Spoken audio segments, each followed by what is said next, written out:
Le coup de marteau. Le coup de marteau d'Alexandre Cuillage-Apreval. Bonjour à vous. Bonjour Clémence. Avocat au barreau de Paris, vous avez décidé de revenir sur cette sortie, on va dire sortie, c'était 1h30 de podcast du président Macron dans le podcast Génération Do It Yourself, donc un entrepreneur qui l'a interrogé.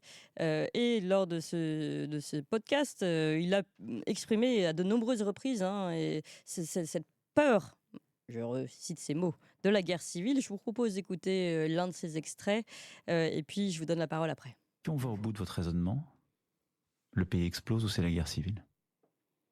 Et c'est ça mon grand désaccord avec les deux extrêmes et ceux qui les suivent. Et c'est aussi ce sur quoi je voudrais alerter les gens. Beaucoup de nos compatriotes, pourquoi ils vont vers des extrêmes ? Parce qu'ils ont souvent une colère ou quelque chose auquel on ne répond pas.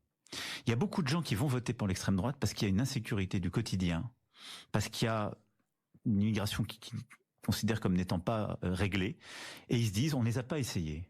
Et au fond, eux, là, ça fait 7 ans qu'ils sont là, on va essayer ailleurs. Cela, je veux leur dire, message reçu. Et je pense qu'il faut qu'on aille beaucoup plus vite, beaucoup plus fort sur l'insécurité, c'est clair. En fait, Emmanuel Macron nous sert, je vous ai compris, au bout de 7 ans. Alexandre Cuillage-Apreval, je sais que ça vous a inspiré, cette guerre civile. Oui, je vais essayer de m'exprimer avec prudence parce que les mots employés sont tellement graves et la situation me paraît justement tellement grave que je ne me permettrai pas d'ajouter de l'huile sur le feu potentiel dans une plaine qui est déjà pleine de kérosène. Et vous savez, comme disait le glorieux président Mao, une étincelle peut parfois mettre le feu à la plaine. Enfin bon, au-delà de cette insupportable arrogance, comme d'habitude, quand il dit qu'il faut aller beaucoup plus vite, beaucoup plus fort sur les questions d'insécurité et d'immigration, on comprend qu'en fait, il veut accélérer l'insécurité et l'immigration, ce qu'il a fait d'ailleurs très très largement durant son premier mandat et le début du second. Donc, je ne souhaite pas qu'il tienne parole pour une fois. Non, je voudrais rappeler une chose, comme disait également Mao, la révolution n'est pas un dîner de gala. Alors je sais que Emmanuel Macron avait appelé son ouvrage Révolution, Oui. mais on sent justement cette fibre révolutionnaire, cette envie de guerre chez Emmanuel Macron. Il nous a d'ailleurs entretenu depuis le début de son mandat de cette sémantique guerrière, Tout le à nous fait. sommes en guerre, Oui. la- La guerre contre le envers des Covid, défenses. la guerre contre le climat, enfin le réchauffement climatique. On est toujours en guerre, oui. Exactement. Et cette manière de se réunir en conseil de défense, par exemple, sur les affaires de Covid, on ne voit pas tellement en quoi ça concernerait la défense nationale. Mm. Donc, enfin, il y a quand même quelque chose d'extrêmement grave, d'autant que c'est lui qui déclenche, en fait, par sa politique et ensuite par son comportement et sa décision de dissoudre l'Assemblée nationale, totalement à contretemps. Enfin, moi, je pense que c'est tout à fait voulu et réfléchi, mais d'éventuels désordres qui pourraient amener à une guerre civile. D'autant qu'on a évoqué la dernière fois ensemble la possibilité de l'usage de l'article 16. Je Oui. rappelle pour Monsieur Asselineau qui a fait un commentaire pareil sur l'article 16 que dans la théorie schmittienne, c'est bien le président de la République qui décide des circonstances exceptionnelles. Là, la Constitution dit simplement, en cas, pour résumer, de circonstances exceptionnelles, le président prend toutes les mesures. Mais donc c'est bien lui qui décide si nous sommes ou pas en période exceptionnelle. C'est lui qui a ce pouvoir absolument souverain de déterminer le moment de crise. Et c'est ça qui est inquiétant quand justement cette capacité à déterminer le moment de crise appartient au président de la République, en l'espèce Emmanuel Macron. Donc soyons extrêmement prudents, surtout quand nous connaissons le personnage.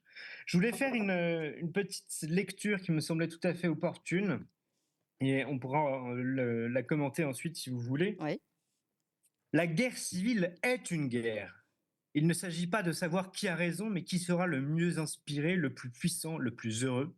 Il ne s'agit pas de faire juger devant un arbitre supérieur lequel des combattants a été l'agresseur, lequel a été l'offensé, mais bien, en fin de compte, de savoir qui vaincra. Oui.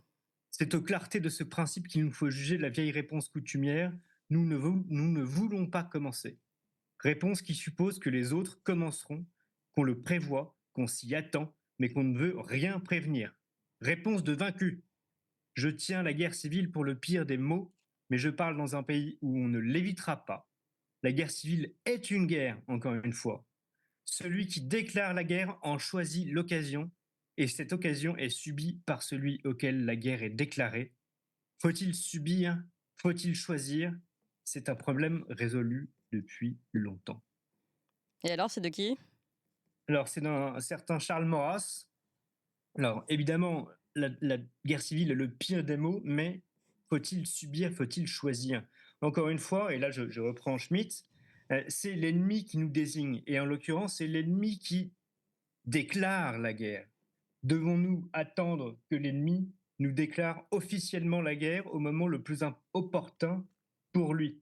Parce que si guerre civile il y a en France demain, ça ne sera pas entre la gauche et la droite. Il faudra bien comprendre que ça sera entre ceux qui sont actuellement aux responsabilités et qui d'ailleurs ne répondent jamais de rien, Oui. et le peuple français qui est opprimé depuis des décennies. Oui. Donc, votre réflexion, c'est plutôt de se dire, puisqu'il la veut, cette guerre civile, visiblement. Enfin, après, il y a aussi une autre question, mais la question que vous posez, c'est s'il la veut, finalement, faut-il peut-être choisir de la provoquer avant que lui-même ne la provoque Ah au non, non, mais moment. c'est absolument pas ce que je veux dire, mais Non, mais je veux dire, c'est théorique, mais je voulais voilà, amener au moins le sujet théoriquement, parce que ce monsieur est tellement dangereux. Hmm. Et il manipule, encore une fois, de la dynamite autour de bidons de kérosène avec plein d'allumettes et de feux d'artifice à côté. Donc c'est fou. Alors, parce qu'il On y a une parle autre que le question. président de la Ouais. République, je vous rappelle hein, l'article 5 de la Constitution, le président de la République veille au respect de la Constitution. Il Ouais. assure par son arbitrage le fonctionnement régulier des pouvoirs publics ainsi que la continuité de l'État. Enfin, on est à l'inverse exact. On a un bout de feu à la place précise où on devrait avoir la personne la plus prudente, la plus réservée, la plus unificatrice du pays, Oui. celle qui, en cas de danger grave pour l'unité nationale, devrait précisément incarner par toutes les fibres de son corps l'unité nationale. Et qu'est-ce qu'il y a de plus inverse à l'unité nationale que la guerre civile? Oui. Et il y a quand même une autre question qui se pose. Est-ce que, juste, il ne manie pas des anathèmes et des mots, qu'il ne maîtrise pas, mais pour, le plaisir de son petit, de son petit voyeurisme du chaos? C'est ce que, par exemple, disait, Régis de Castelnau, qui réagit sur l'article 16 de la Constitution, qui permet d'avoir les pleins pouvoirs. Il a dit: «Mais tout ça, c'est que de la parlotte d'Emmanuel Macron qui se fait plaisir le matin en se regardant dans le miroir en disant: je peux déclencher l'article 16, je peux déclencher une guerre civile. Est-ce que vous ne pensez pas que ce ne sont que des mots, MOTS? Pour le moment, oui, mais vous savez, il y a des forces dans l'histoire qui se déploient. Nous voyons bien qu'au-delà du petit narcissisme d'Emmanuel Macron, il y a des forces très puissantes qui sont il y a d'énormes marées qui montent, mais pas qu'en France, partout dans le Mmh. monde. Nous voyons le problème colossal de la dette, nous voyons le problème colossal de l'immigration, nous Mmh. voyons le problème colossal de la guerre peut-être. Nous voyons le monde qui se reforme complètement sur un plan commercial, sur le plan des relations internationales, sur un plan démographique, sur un plan économique, sur un plan même capitalistique et monétaire. Nous voyons bien que ça va bien au-delà de la petite personne de Macron, Oui. mais simplement, voilà. Après, je vous parlais de l'étincelle. L'étincelle, ça peut être n'importe quoi, mais ça peut aussi être un mot de trop. Mmh. Donc, ne Oui. jouons pas trop avec les mots, parce que souvent, en politique, tout est affaire de symbole, hein, et le mot, en soi, est toujours symbolique. Ouais. Donc, ne prononce pas le mot de trop. Voilà, et on revient sur votre question, faut-il subir, Il faut-il est temps d'être choisir? prudent. En tout cas, ce serait bien de choisir un bon président. C'est une idée. Et je voudrais rappeler une chose, hein, selon Aristote, la première des vertus politiques, c'est la prudence. Oui. Donc, mais bon, manifestement, ces gens n'ont pas à cœur La politique. la politique au sens noble du terme, le bien commun, et peut-être n'ont-ils pas lu Aristote non plus.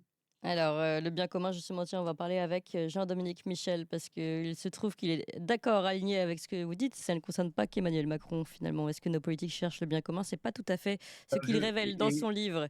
Merci beaucoup à vous, Alexandre Merci à vous. Cugnages-Préval, avocat au barreau de Paris. Tout